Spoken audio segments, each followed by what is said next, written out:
Assalamu alaikum warahmatullahi wabarakatuh. Hope you're doing well. We continue reading of Tafseer As Sa'di. Okay? We are in Surah Al-Baqarah, picking up on 249 through 252. Okay? Bismillah ar-Rahman ar-Rahim. When Talut set out with the troops, he said, Allah will test you with a river. Whoever drinks from it does not belong with me, but whoever does not drink from it does belong with me. And anyone who scoops up a little with his hand will be excused. But they drank all of it except a few. When they crossed the river, he and those who believe with him, they said, We do not have the strength to face Jalut and his troops today. But those who were certain that they would meet Allah said, How often has a small group overcome a mighty host by Allah's leave? And Allah is with those who are steadfast. Just right there, Allah is with those who are steadfast. So being steadfast is not just something for men. Women have this as well. If you are a mom going through the newborn phase, dealing with sleep deprivation, be steadfast. There are lots of moments in your life as a woman where you will need to also be steadfast. When they came out against Jalut, his troops, they said, Our Lord, bestow on us steadfastness and make us stand firm, and grant us victory over the disbelieving people. Thus they defeated them by Allah's leave, and Dawood slew Jalut, and Allah gave him power and wisdom, and taught him whatever else he willed. Were it not for Allah restraining the people, some by means of others, earth would indeed be filled with mischief. But Allah is most gracious to all the worlds. These are the revelations of Allah, which we recite to you in truth. Verily you are one of the messengers. I like the part where it says, Were it not for Allah restraining the people, some by means of others. So, hierarchy and authority. There's some group of people who restrain the groups of others. So when you see people say that it should be a free-for-all, and that there will never be a vacuum where a confederate factionalism will rise, they're quite wrong. Humans will always seek some type of power and authority, because if everyone could just do what they want and there's no more enforcement, right, to keep the good and withdraw the bad, you would see something like an apocalypse. It would be very scary. When Talut became king of the children of Israel and became established in his position, they made preparations to fight their enemies. When Talut set out with the Israelite troops, who were huge in number, he tested them on Allah's command to show who would be steadfast and assured, and who would not. He said, Allah will test you with a river.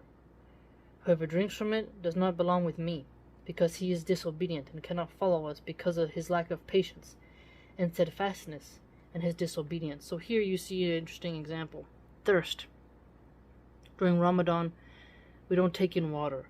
When you are in the battlefield, the thirst probably is so intense when you haven't had something to drink.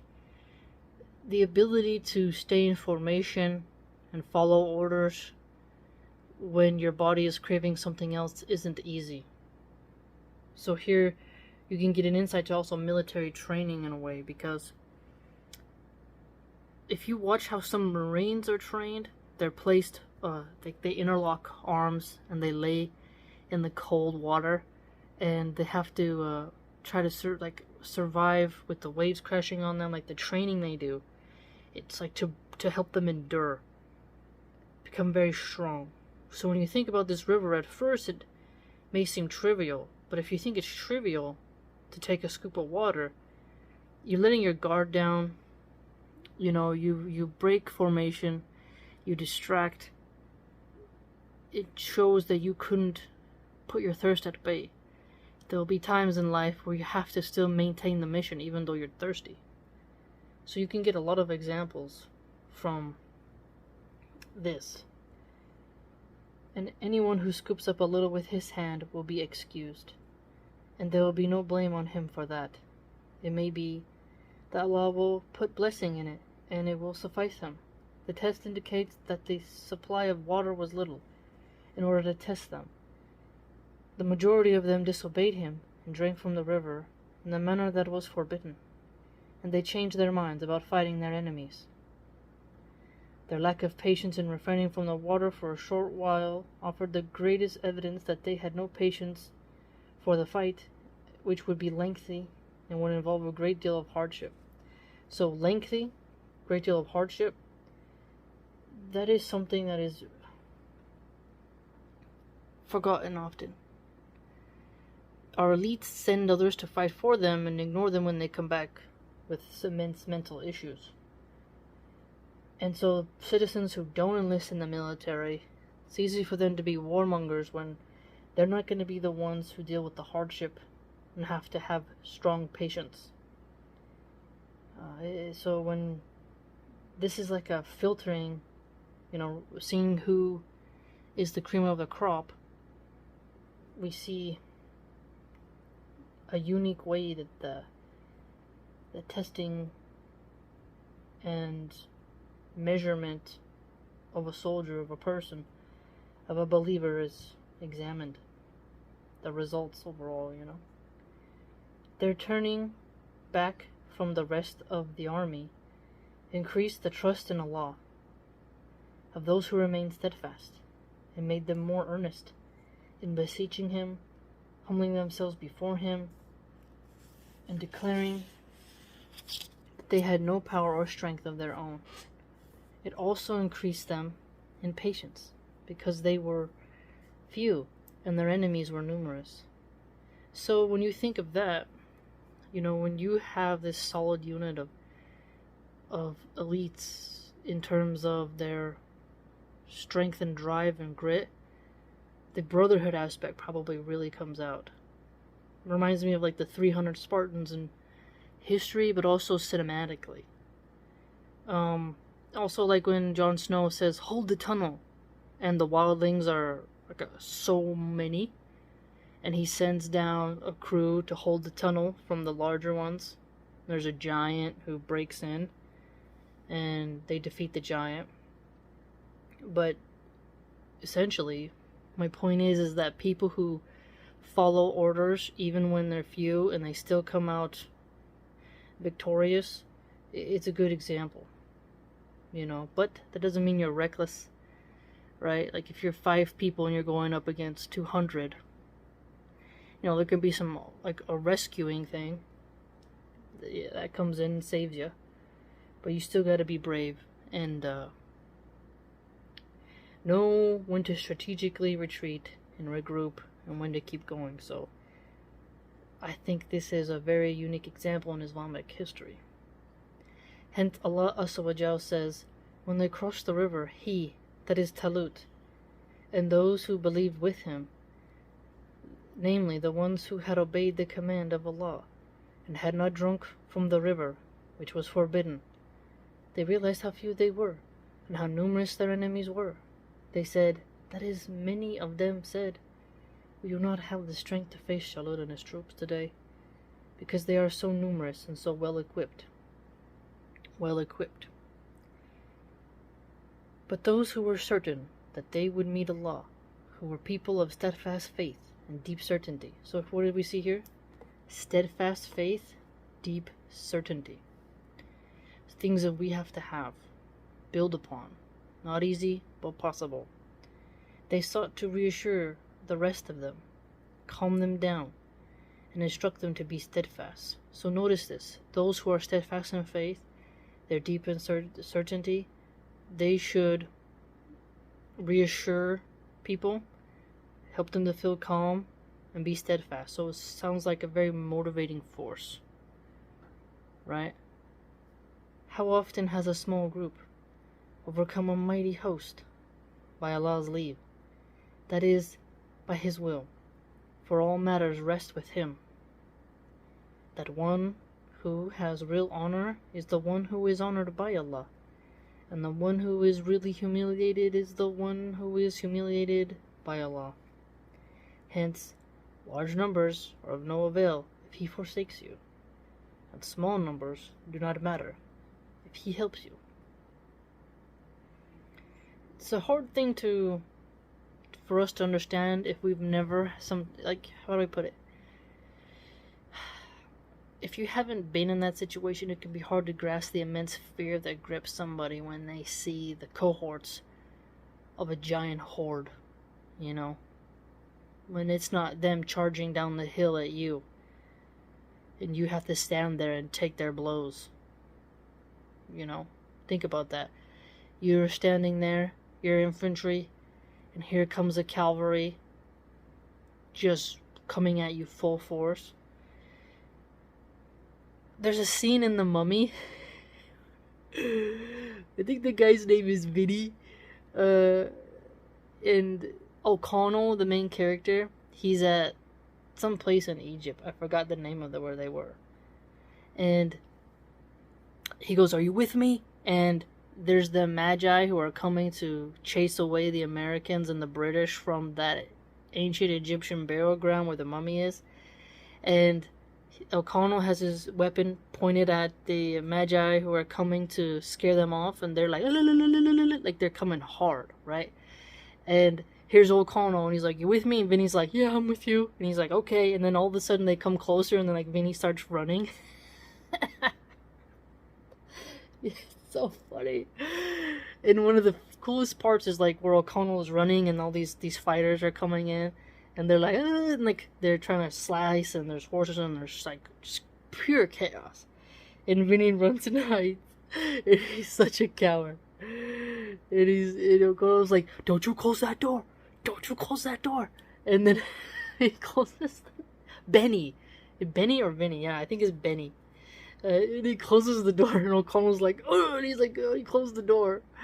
And then, O'Connell gets saved because the whispers of the mummy are like, and then like the Magi hears it, and like the horses get spooked and they run out.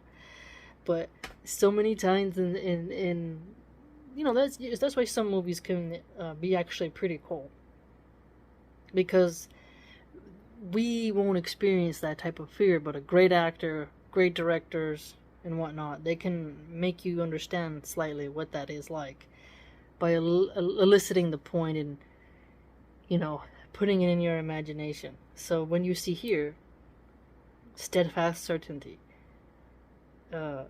faith, okay, being reassured, and how that will help you when you're outnumbered, you see that in like examples like O'Connell, Jon Snow at the Battle of the Bastards, the Watchers on the Wall episode as well. That's what makes great war movies. That I really enjoy battle movies. But what makes the character epic is when they don't get shook and urinate on themselves and flee and run and panic. And that what makes a force terrifying as well, is when solid, focused, driven men who are not spooked easily, who have suppressed their desires, and who are ready, locked and loaded in their brains, that can put some fear even into the most biggest groups. It's quite amazing. And Allah is with those who are steadfast, by giving them support and help. The best means of attaining the help of Allah is being patient and steadfast for the sake of Allah. So notice here, what is one way in which we can attain the help of Allah? By being patient and steadfast for the sake of Allah. That's the hard part, is for the sake of Allah.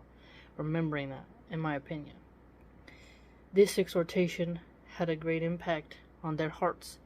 Hence, when Jalud and his troops came out to fight, they said, all of them, "Our Lord, bestow on us steadfastness, that is, strengthen our hearts, bestow patience on us, and make us steadfast so that we will not be shaken or flee." Exactly. So, In history, we have examples of this. We have just tons of examples. I mean, Sitting Bull, there's all these little mini skirmishes and battles, right? But for us Muslims, when you're faced with something, you want to have your heart strengthened by allowing patience and steadfastness to come in. Look how important patience is, and that is so not easy. So not easy. But if we can unlock that level within us, we will excel. Impulsivity is really pushed now. Impulsivity. The quick, viper-like impulsiveness towards violence based on traumatization and survival and scarcity and dog-eat-dog causes people to be more vicious and cruel. And there's a balance of not being a pushover, but not being a loose cannon, right? So it looks like, for us Muslims, we look at the situation and we realize there is no giving up. Because remember in Riyadh As-Salihin, Volume 1, we read, you are not supposed to long for death. So that's another example of patience. You're in war. No one's going to terrify you if you have that grip, that you're biting onto the rope of Allah with your molar teeth, right? It's fascinating. Don't be shaken. Because war, there's different kinds of war, digitally and not. It's to scare you, spook you. You know? What happens, like, let me give you an example. If you've ever been around dogs, where there's some mean dogs that if you bark at them back with a deep voice and you don't show fear, they get scared and like, and they move their footing, and then it's easier to do it again and they run off. But if you don't get them to shake up their footing, they get more confident and you lose, and the hair on their backs start to go up, and then you're in trouble, you know, about to get mauled. So when you come across a wild animal and a wild person, whoever gets shaken first is usually the one who's gonna flee. So you hope. Bluffing, you know, in a way sometimes. And grant us victory over the disbelieving people. Hence, we know that Jalut and his troops were disbelievers. Allah answered their supplication because they fulfilled the conditions of receiving a response. So notice this. Fulfilled the conditions of receiving a response, so Allah answered their supplication. And He granted victory to them. Thus they defeated them by Allah's leave, and Dawood, may Allah be pleased with him, who was with the troops of Talut, slew Jalut. He killed the king of the disbelievers with his own hand, because of his courage, strength, and steadfastness. And Allah gave him power and wisdom. That is, He blessed him by making him king of the Israelites, and by giving him wisdom. So wisdom matters in Islam. Meaning prophethood, which included, so all prophets are wise, which included knowledge of the great law and the straight path. Hence He said, and taught him whatever else He willed, of both religious and political knowledge. So political knowledge is important, so you see that here. So people who claim Islam isn't political, when if you had a Amir al-Mu'mineen, a leader of the believers, and you're enacting the banking code of Islam, which controls the economy, what can be sold and bought, that's, you know, economics is politics. Because politics and war is based on resources a lot of times. Allah bestowed upon him both kingship and prophethood. Whereas in the case of the prophets who came before him, kingship was given to others.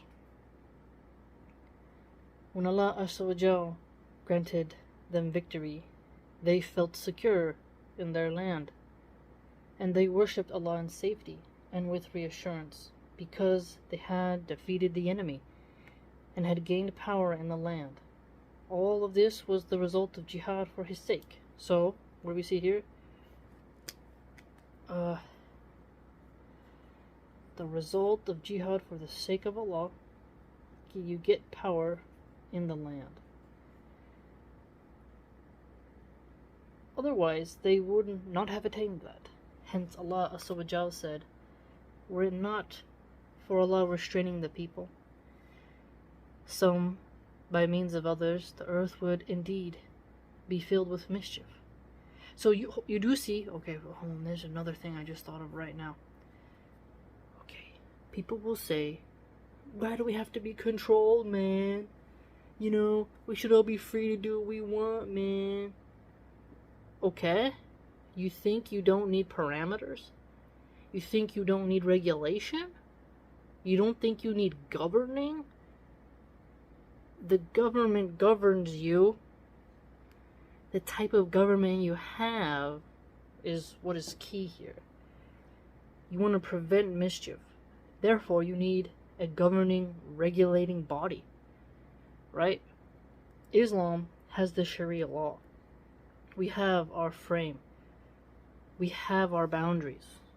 Okay? You cannot have a world where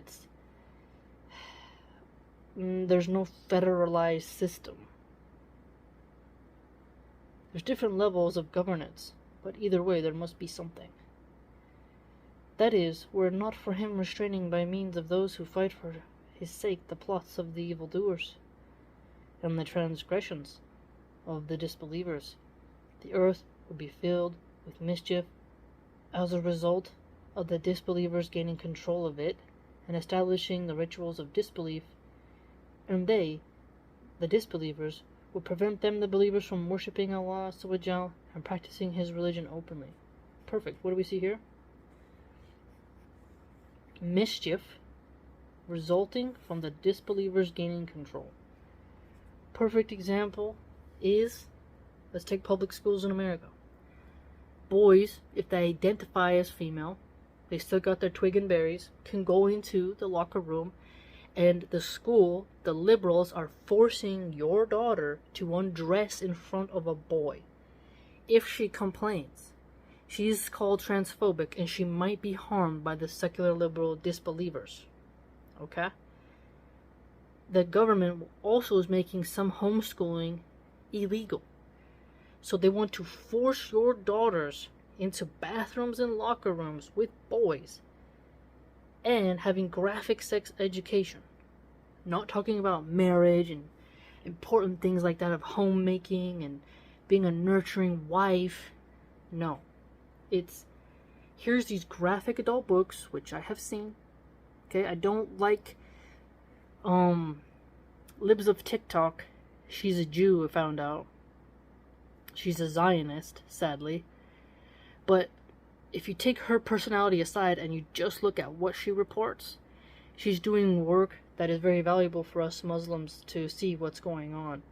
And so the education system being heavily corrupted shows you that the rainbow flag is its own religion, and they have their own rituals, an entire month every year where their banner is displayed, and you must bow to it, you must submit to it.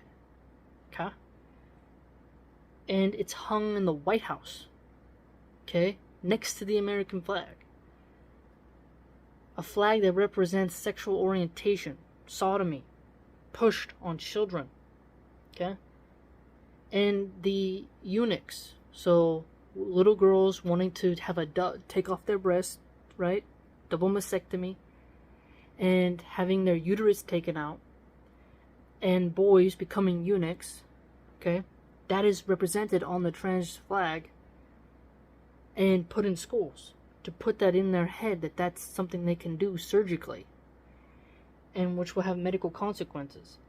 So it's a ritual, it's an introduction, it's a religion, okay? Because it has a code of conduct, a creed, a symbolism, and places where they meet and discuss their ideology, the universities as well, and the social media companies enforcing that belief and silencing any dissent, right? So when it says here, mischief as a result of the disbelievers gaining control, the mischief of that philosophy is very apparent, and they disbelieve in Allah, they disbelieve in hell, they disbelieve in evil, They don't believe in the same values that we have, right? So you can see the wisdom here right now. And there's so many other categories this can be applied to. That's why it's so beneficial to read these tafsirs, because your brain can start to connect the dots even more. And then practicing his religion openly. What has so many people started pushing? They don't want women to be able to cover. But you can go to the gym and basically wear clothes that look like they're painted on and are barely covering your body, and you can go hang out with men. But if you want to dress in an Islamic way and cover your hair and be totally modest, that bothers them. And they want to deny you that right. But Allah is most gracious to all the worlds, as He has prescribed for them jihad, in which is their happiness and protection, and He gives them power on earth by means that they know and others that they do not know. So, protection. We're allowed to protect ourselves. Fighting evil and having the capacity of a military keeps peace. Atheists are allowed to have peace because of the military. Okay? Weapons have always existed. People will always seek to have weapons and go into groups. Atheists play all these zombie games. Then you begin to see, even in fiction, groups form and they all need weapons. They all have rules they have to follow. They all have to go to basically a jihad for the group to survive, right? But yet, when Muslims say we have to be able to fight evil and have trained militaristic powers, that somehow becomes bad. Yet France is a secular atheistic republic. They have a military, right? What are you talking about? You know, Christianity, the Holy Roman Empire had a military. Spain, when it was Catholic, they had a military. A theocracy will have a military. It's only now that after the religious people have lost their holy crusaders and jihadists, that the atheists have their mercenaries and their own kind of military. And they're actually the ones pushing the AI Boston Dynamic robots, which is pretty odd. So they speak out of both sides of their mouth. It's just about decline, shaming you for wanting to be strong, while inventing things that are going to cause a lot of problems in the future. But Allah is most gracious to all the worlds, and He has prescribed for them jihad in which their happiness and protection. So the ability for men to have strength, there's outer and inner jihad, offensive and defensive. Just a scary word for people because of, you know, how they keep the war machine going in America. You gotta have a boogeyman. Wars are built on boogeymans. Right now, Putin is the boogeyman. Next one it'll be Iran, then China, then North Korea. It's always switching. But America has that jihad energy, of course. America will sacrifice as many Americans as possible and fund as many proxy wars as necessary in order to achieve their global order. This is quite evident. You know, the torch of war is passed down from president to president. The fasci is still on our coins. Go look at our coins. The dime used to have the fasci on the back. You got the torch symbolism. They're starting to change it. But the occult symbolism is right there. They ban a lot of people for teaching the occult symbolism, but you can still go research it.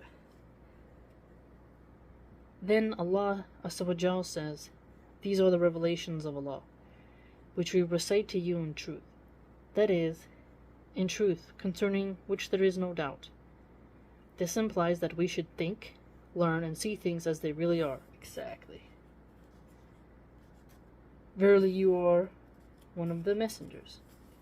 This is testimony from Allah to His messenger that the part of the evidence for this message is the stories that Allah has told him about previous nations and the prophets and their followers and enemies. And if Allah did not tell him about that, he would have no knowledge of it. In fact, there was no one among his people who had any knowledge of these matters. This indicates that he is indeed the messenger of Allah and his true prophet, whom he sent with truth and with the religion of truth, so that it might prevail over all religions, even if the polytheists dislike that. So here we're encouraged to be proud. We have the religion of truth. We should prevail over all other religions, even if the polytheists protest too much. We don't need to be ashamed for wanting to be the ones who prevail. This story contains signs and wonders that serve as a reminder to people of understanding. They include the following: for the decision makers to be united and to examine different options before choosing the best and acting upon it in the greatest means of advancing and attaining their goals, as happened in the case of these chiefs when they consulted their prophet about appointing a king whom they could rally behind and bring their scattered community together, and they would obey him. So scattered community. We've talked a lot about Islam being together. Once, one ummah. I remember in the Federalist Papers, let's talk of the United States. Okay? No balkanization. It's more and more and more. No matter which text you read, you begin to see why it's important not to have scattered people. Solid force, right? Very important. What another example in fiction? Robert Baratheon, he asks Cersei Lannister, what's more, 5 or 1? She says 5, and he says, no. One army behind one leader on a mission, basically, he's pointing out. That's a powerful thing right there. It's very potent and on the nose. Very insightful. Knowledge and insight combined with the power to implement decisions are two qualities which together lead to perfect performance in positions of authority. However, lacking one or both of them will damage a leader's performance.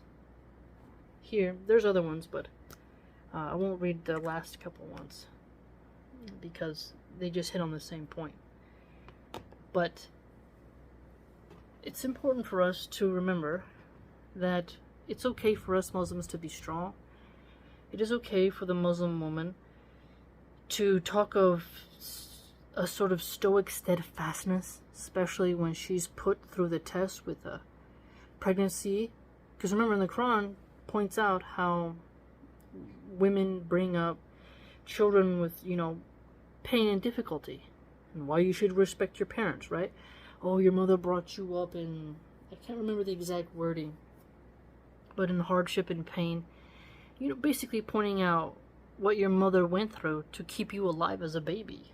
So a marriage is fully tested when a woman is pregnant and she has that 1 year after.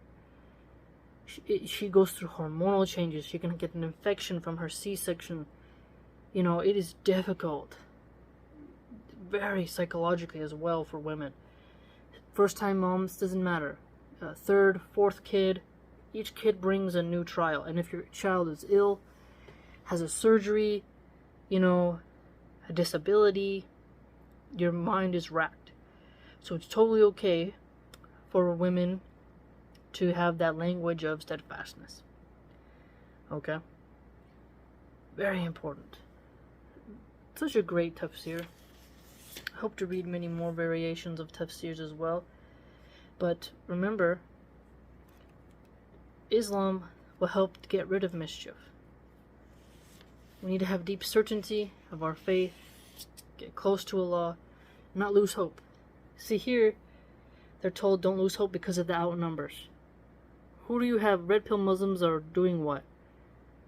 Oh, all the women are bad, don't get married. and go to MGTOW. What? The sort of, don't bother getting a family, don't bother with women, go your own way, as in rely on adult entertainment in your hand, because all women are bad, there's no hope, they're all ruined, nothing will ever get better. And a defeatist mindset. Oh, feminists won, we lost, why even bother?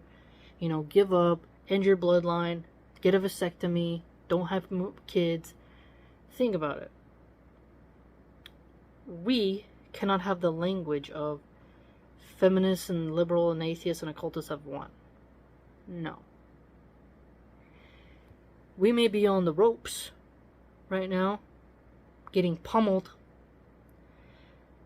but the underdog is a great champion if he overcomes the odds.